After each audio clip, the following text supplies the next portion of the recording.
नमस्कार, मैं doctor Avinash Kumar Singh, Jamshedpur women's college के हिंदी विभाग में सहायक प्राध्यापक हूँ।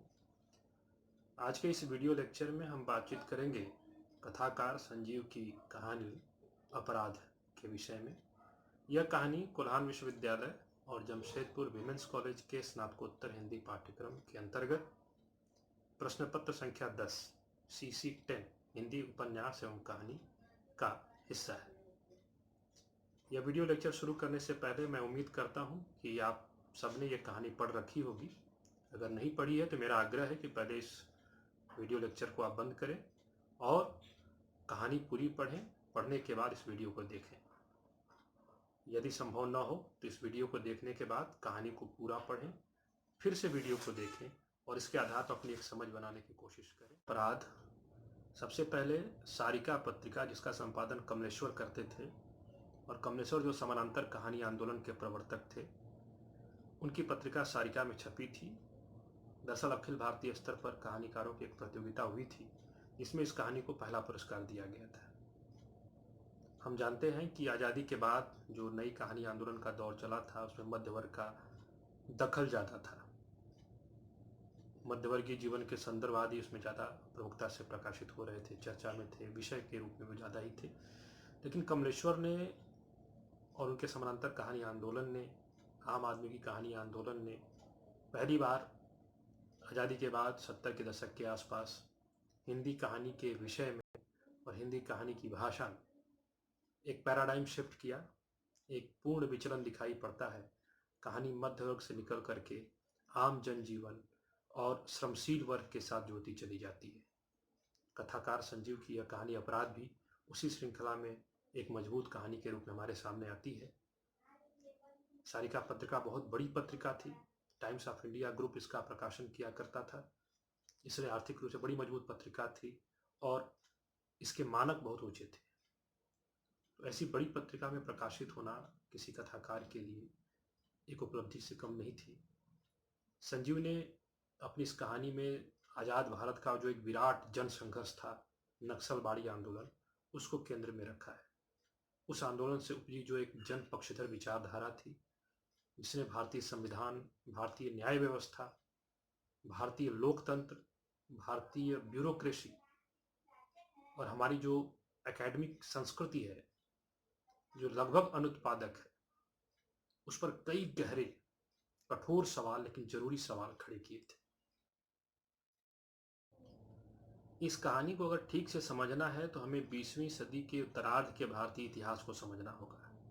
हम जानते हैं कि 70 के दशक के आखिरी दौर में एक बड़ा जन आंदोलन बंगाल के नक्सलबाड़ी गांव में शुरू हुआ था, जिसे नक्सलबाड़ी आंदोलन के नाम से जाना जाता है। इस आंदोलन ने न केवल ग्रामीण किसानों की विचारधारा को अंतर तक प्रभावित किया था, बल्कि शहरी मध्य वर्ग और बुद्धिजीवी वर्ग के अंदर भी एक क्रांतिकारी चेतना, अलग ढंग से सोचने की एक चेतना जगी थी। इसका व्यापक असर हुआ था उस समय के जन आंदोलनों पर। यहाँ तक कि जो जयप्रकाश नारायण के नेतृत्व में संपूर्ण क्रांति की चेतना के साथ हुआ विराट जनता का आंदोलन था, उसमें भी कहीं न कहीं इस नक्सलबाड़ी आंदोलन से उपजी हुई प्रेरणा काम कर रही थी। सत्ता के खिलाफ विराट जन समुदाय एकजुट हो रहा था। एक तरफ ये जन आंदोलन लोगों के अंदर जागरूकता पैदा कर रहा था, तो दूसरी तरफ यह भी हो रहा था कि सत्ता इसको दबाने के लिए उतनी ही क्रूर, उतनी ही हिंसक भी होती जा रही थी। न्याय व्यवस्था, संविधान का दुरुपयोग करते हुए जन आंदोलन करने वाले तमाम क्रांतिकारी लोगों को कुचला गया था। आपातकाल का उदाहरण हम सबके सामने है। इस दौर की जो कहानी थी, उसने अपने आप को, ये जो बौद्धिक लाश था और मध्यवर्गीय जो ठहरा हुआ सा जीवन था, जो सिर्फ और सिर्फ कहीं न कहीं भावनात्मक और वैचारिक स्तर पर मध्यवर्ग की ही ऐषणाओं को पुष्ट कर रहा था, उससे अपने को मुक्त किया इस दौर की कहानी ने। और हम देखेंगे कि संजीव और तमाम कथाकारों के नेतृत्व में सबने प्रायः अपने कहानियों के केंद्रीय विषय के रूप में ऐसे ही जन सरोकार से जुड़े हुए विषयों को लेना शुरू किया था। संजीव का बाद का लेखन तो इस बात का प्रमाण है।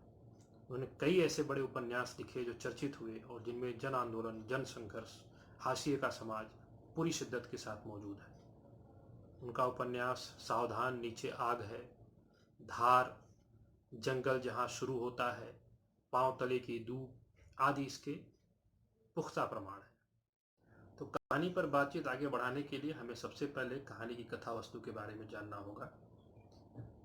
मैं कथा वस्तु को यहाँ दोहराना नहीं चाहता हूँ, क्योंकि इससे वीडियो काफ़ी बड़ा हो सकता है, और चूँकि मैंने आपसे पहले भी आग्रह किया है कि आप इस कहानी को खुद से पढ़ के रखें ताकि आपको इसे समझने में सुविधा हो। इस कहानी में ध्यान देने वाली जो महत्वपूर्ण बात है वह यह है कि इसमें जो कथाकार है वह भी इस कहानी का एक प्रमुख पात्र है, आप उसे कथावाचक कह सकते हैं।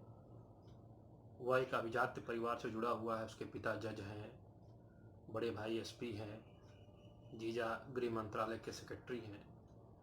तो एक अभिजात्य जीवन जीने का वो अभ्यस्त रहा है। बचपन से ही उसे सुखों की दुनिया देखने को मिली है।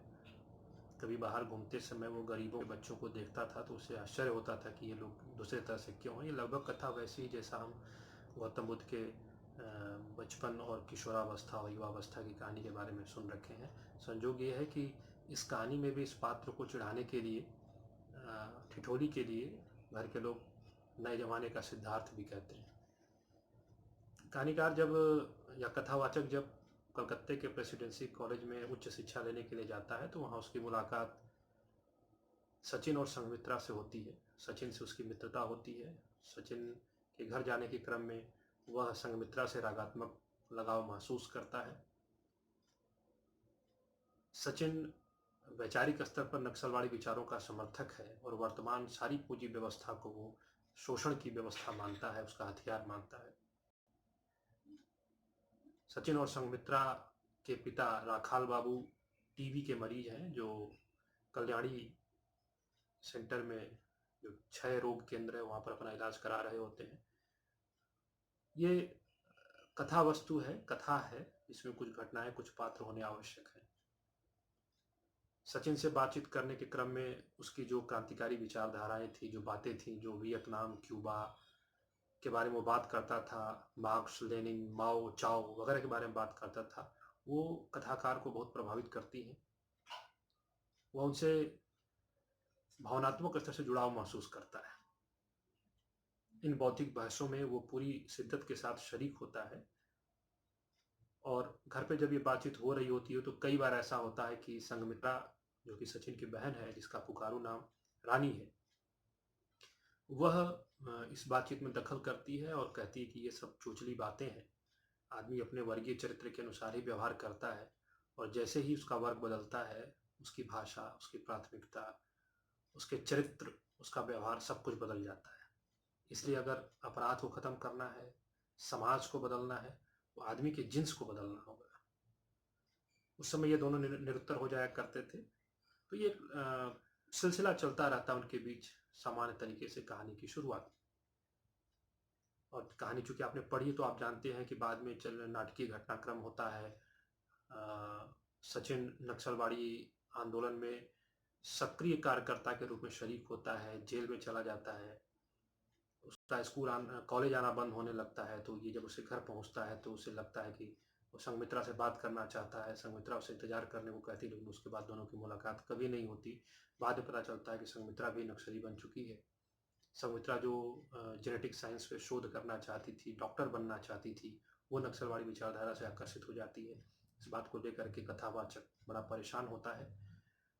आगे घटनाक्रम में और नाटकीयता आती है, और जेल में जाने के बाद और संघमित्रा के भी लापता हो जाने के बाद कथावाचक अपने को व्यस्त करता है पढ़ाई लिखाई में, यूनियन की लीडरी में और पढ़ाने में।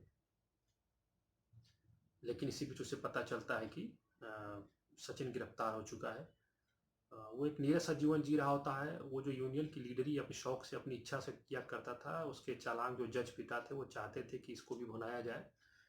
कथावाचक कहता भी है कहानी में कि वे बड़ी बुद्धि के थे और किस चीज़ से कितना मुनाफा कमाया जा सकता था उनको हर तरह से आता था।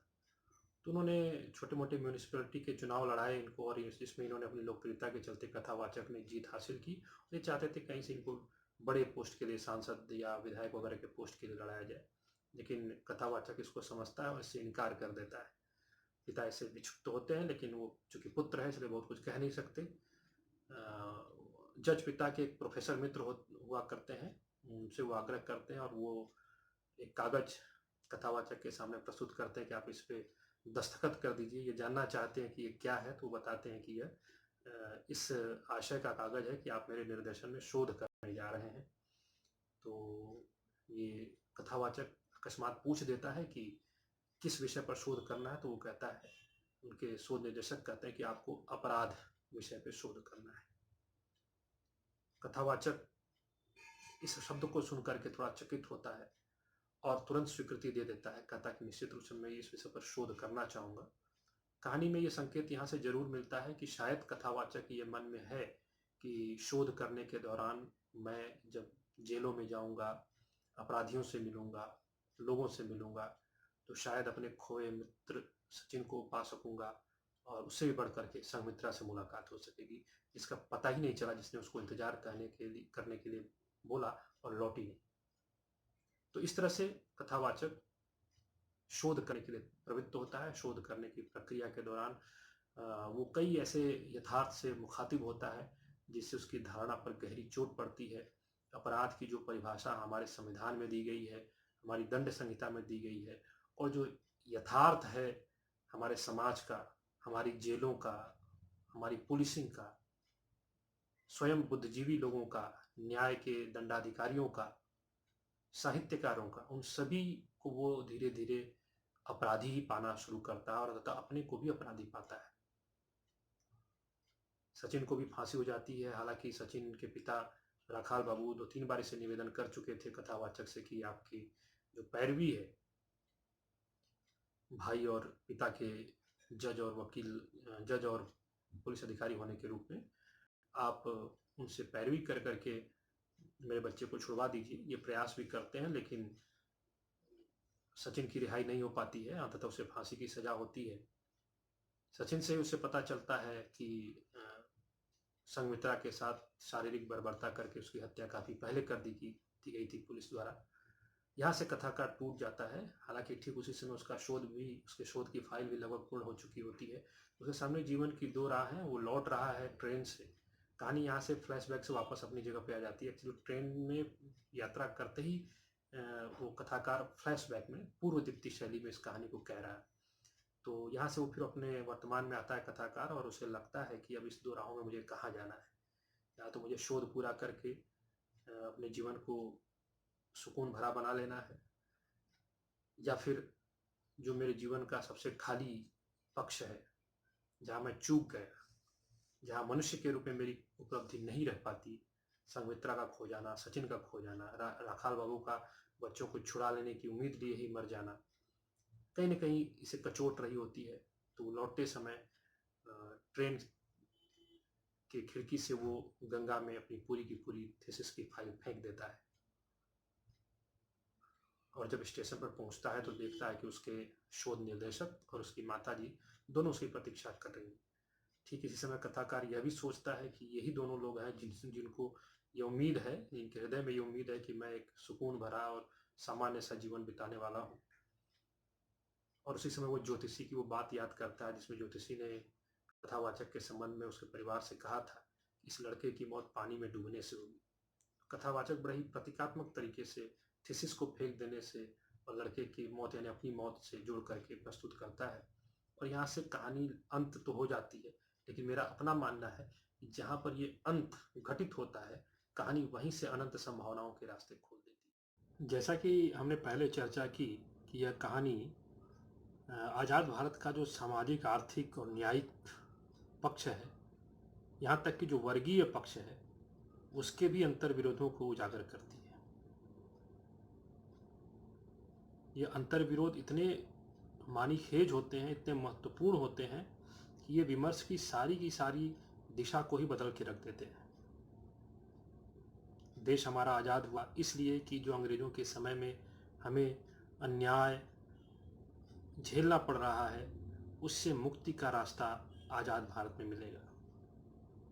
लेकिन सच्चाई ये है कि हमारा समाज जो वर्ग विभाजित है, उसमें शोषण की उपस्थिति अनिवार्य रूप से रहा करती है।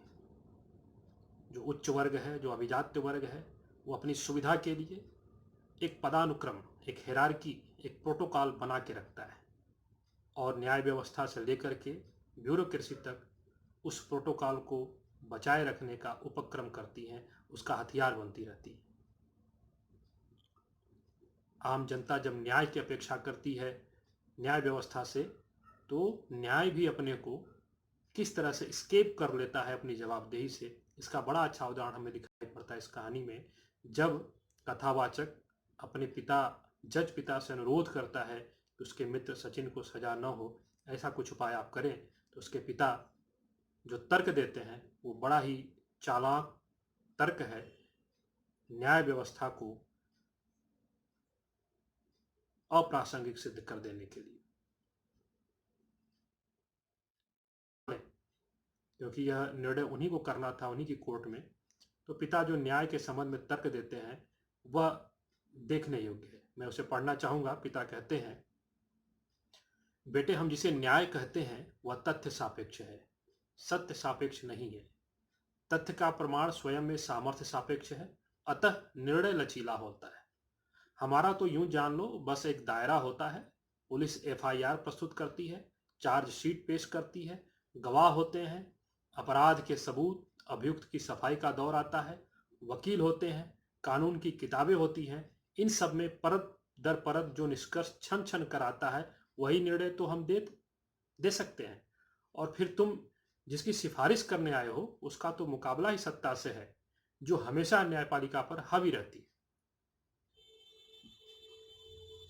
पिता बड़ी समझदारी से, अच्छे शब्दों में, चालाक शब्दों में अपनी जवाबदेही से बच जाना चाहते हैं और कहते हैं, उसकी व्याख्याएं इतनी जटिल हैं कि हम अपने विवेक का बहुत प्रयोग नहीं कर सकते, अपनी भावनाओं का प्रयोग नहीं कर सकते।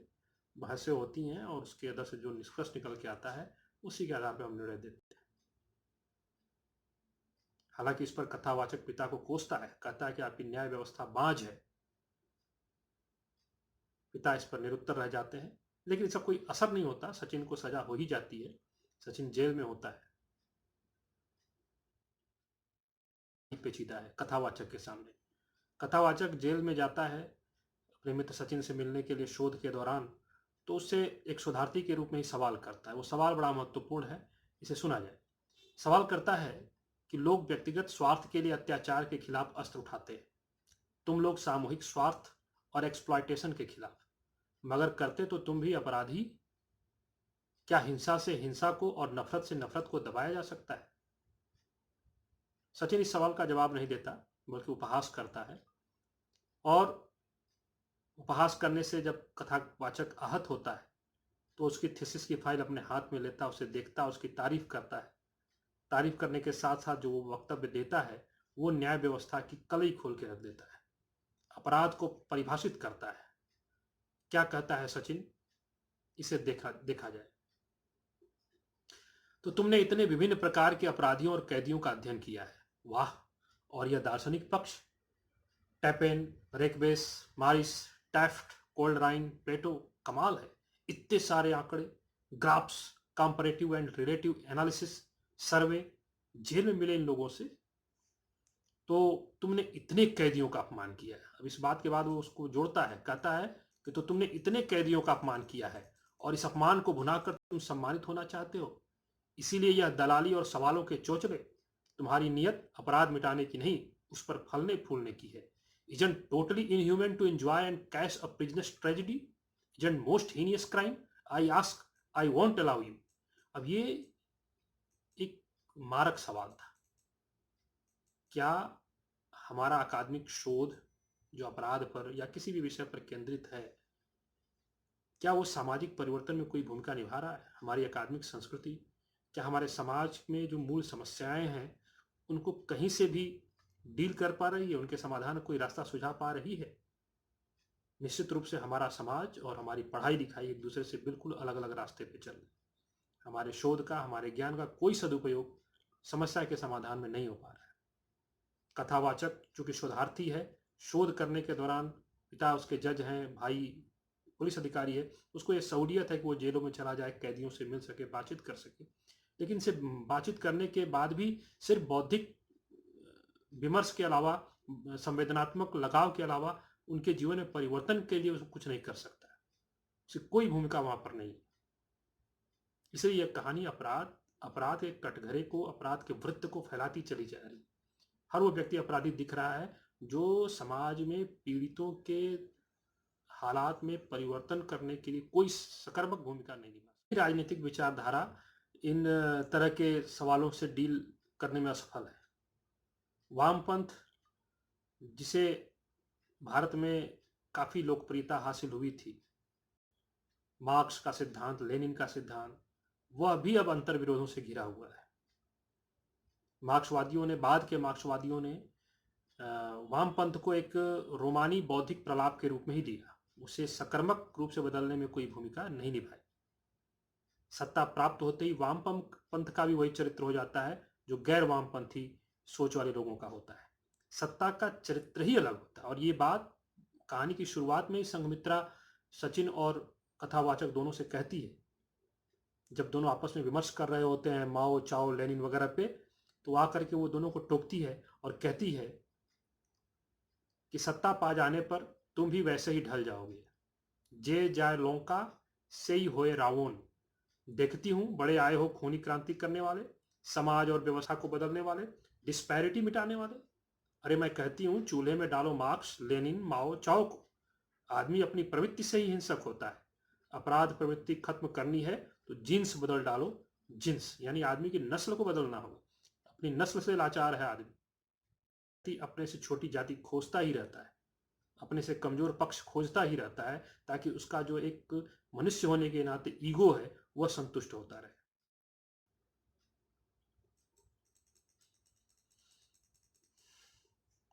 और यह बात प्रमाणित भी होती है। कथावाचक जब जेल में मिलने, सेलुलर जेल में अपने मित्र से मिलने, सचिन से मिलने गया रहता है, उसी समय एक घटना घटती है कि नक्सली कैदियों का समूह जो है वो जेल की दीवारों को तोड़ करके भागने की कोशिश करता है।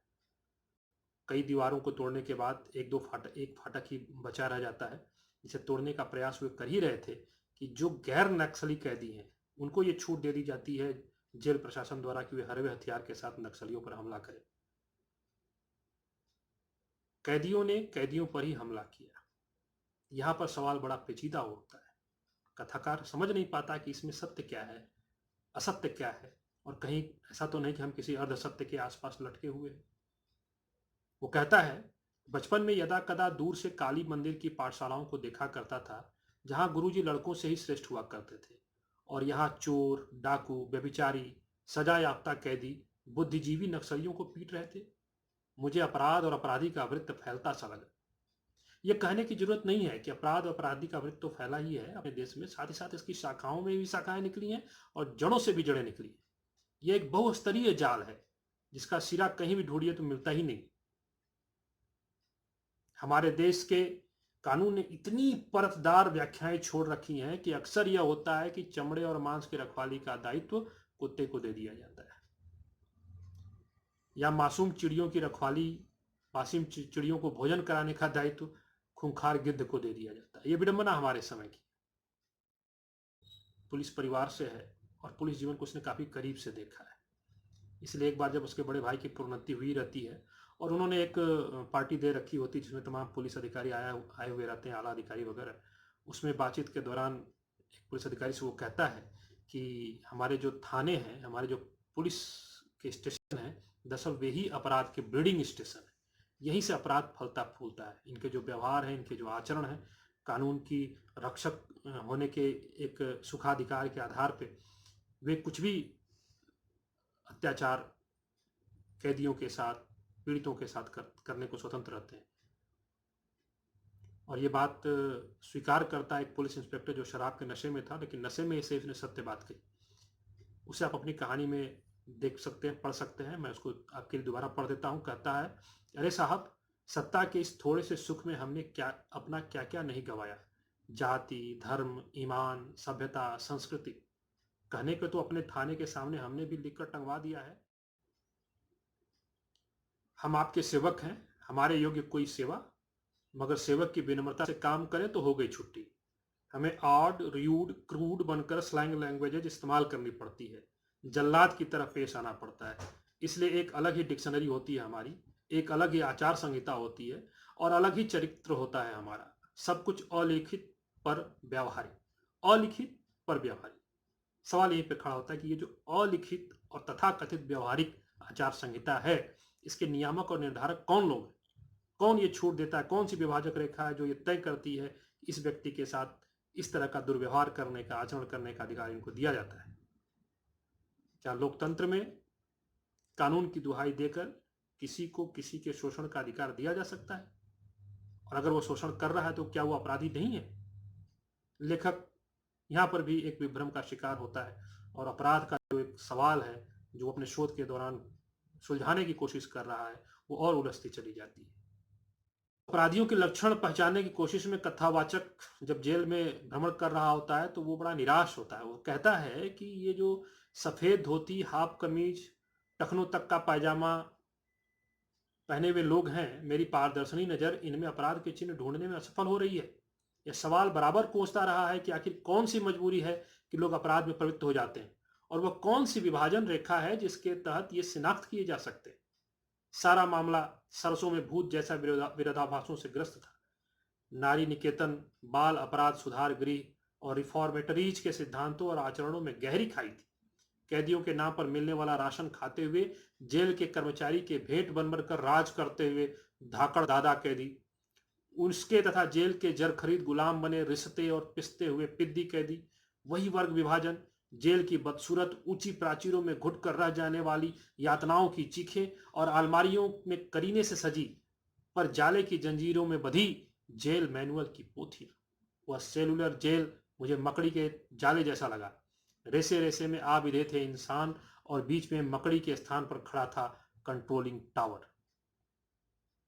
ये कंट्रोलिंग टावर कौन है? कौन ये तय करता है कि किसके साथ क्या आचरण किया जाए? ये सवाल वो अपने पाठकों के लिए कथावाचक छोड़ता है। ये सब कुछ वैसा ही दृश्य था जिसे वो अपनी आंखों से देखकर अपराध और अपराधी को ठीक ठीक समझने की कोशिश कर रहा था।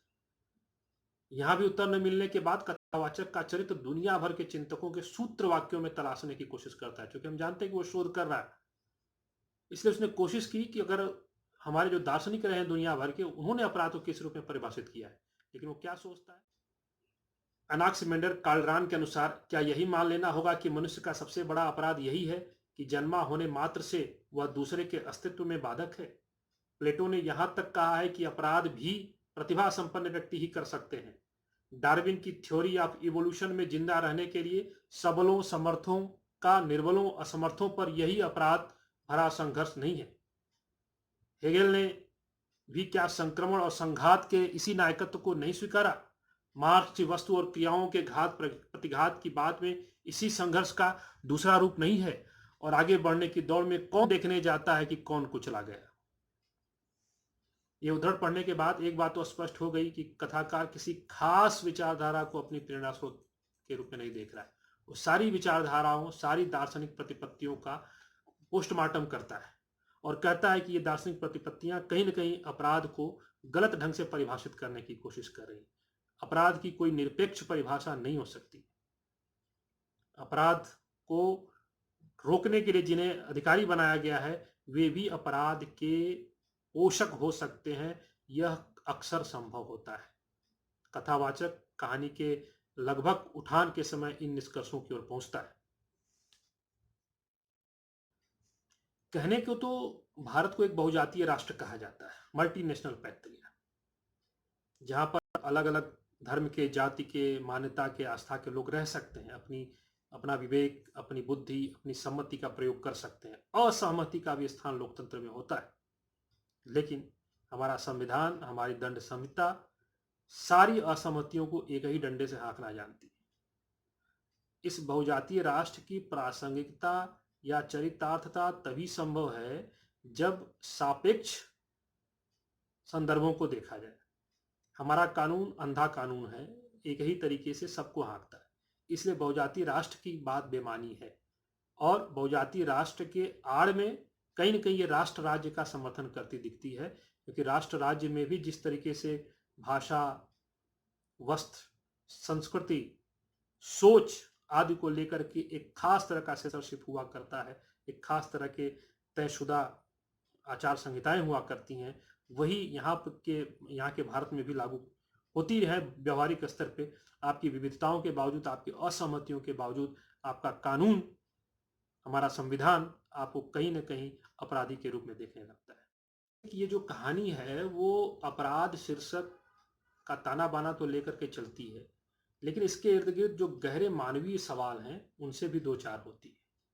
व्यक्ति की स्वतंत्रता का सवाल है, राष्ट्र राज्य की संरचना में बड़ा महत्वपूर्ण सवाल है। उसी तरीके से विचारधारा, सहमति, असहमति, न जाने कितने संदर्भ हैं जिनसे ये कहानी डील करती हुई दिखाई पड़ती है। कथा वस्तु के दौरान मैं चर्चा कर चुका हूं कि कथावाचक अपनी पीएचडी थीसिस को नदी में, गंगा नदी में फेंक देता है और ज्योतिषी की वो बात याद करता है कि इस लड़के की मौत नदी में डूबने से होगी, पानी में डूबने से होगी। तो यहीं से इस अंत के साथ ही संभावनाएं खुल जाती। कहानी शब्दशः वहां समाप्त है, लेकिन अर्थवत्ता के स्तर पर कहानी यहीं से झंकृत होने लगती है। इसकी गूंज अनुगूंज बहुत दूर तक सुनाई पड़ती है।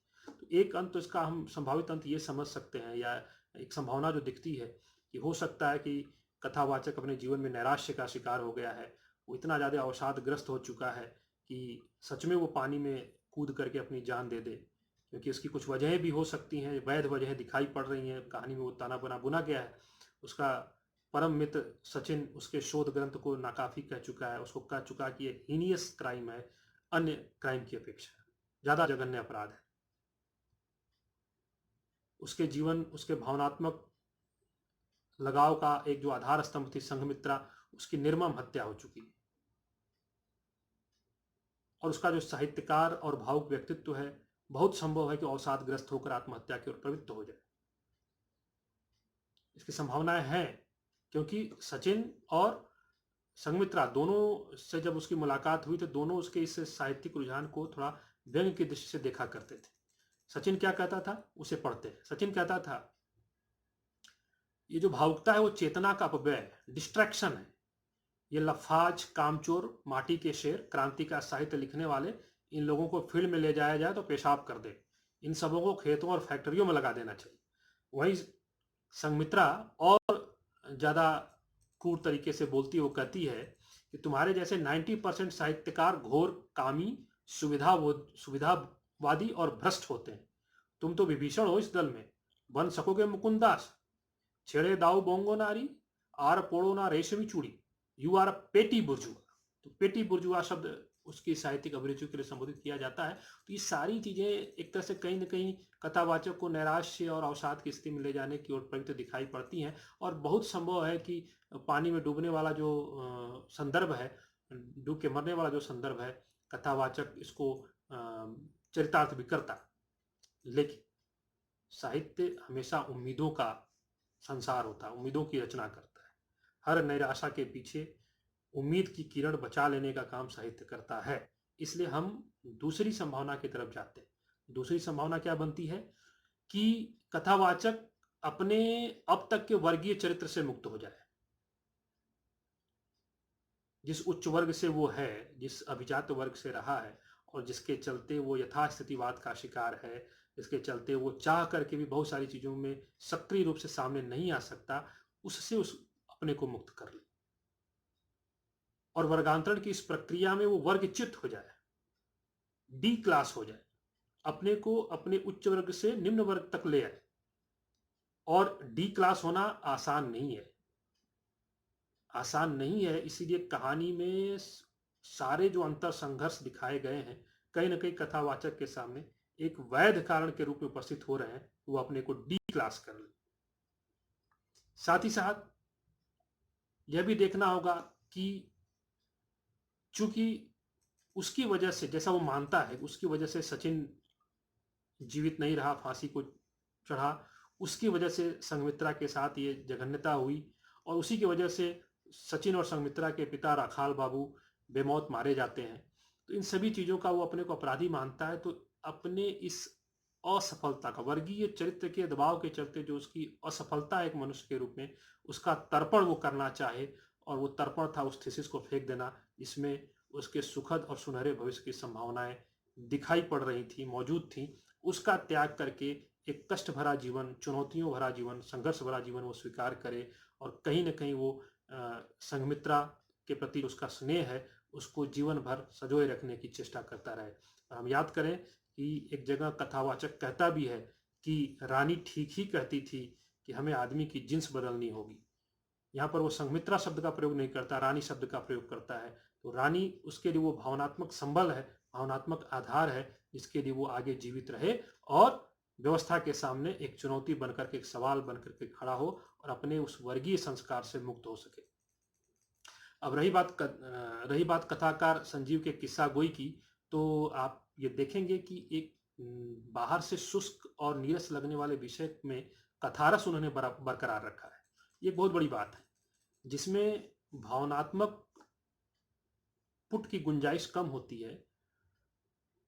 उस कहानी में, उस कथा में कथारस बचाए रखना एक मजे हुए कलाकार का गुण होता है। कथारस से तात्पर्य यह है कि जब हम कहानी को पढ़ें तो वो बौद्धिक प्रलाप न लगे, दार्शनिक प्रवचन न लगे। इसमें कई ऐसे दार्शनिक संदर्भ आए हैं जो मार्क्सवाद पे, लेनिनवाद पे, प्लेटो के सिद्धांत पे, डार्विन के विकासवाद के सिद्धांत पे बौद्धिक विमर्श करता है, लेकिन कथा के विन्यास में वो इस तरह से घुसा हुआ है, इस तरह से समाहित किया गया है मजे हुए कलाकार के माध्यम से कि कहीं से भी वो आरोपित या प्रक्षेपित नहीं लगता और कथारस कहीं से भी भंग नहीं होता। इसे हम कहानी का पोएटिक जेस्चर कह सकते हैं, कहानी का काव्यात्मक आस्वाद कह सकते हैं, जो इसमें दिखाई पड़ता है।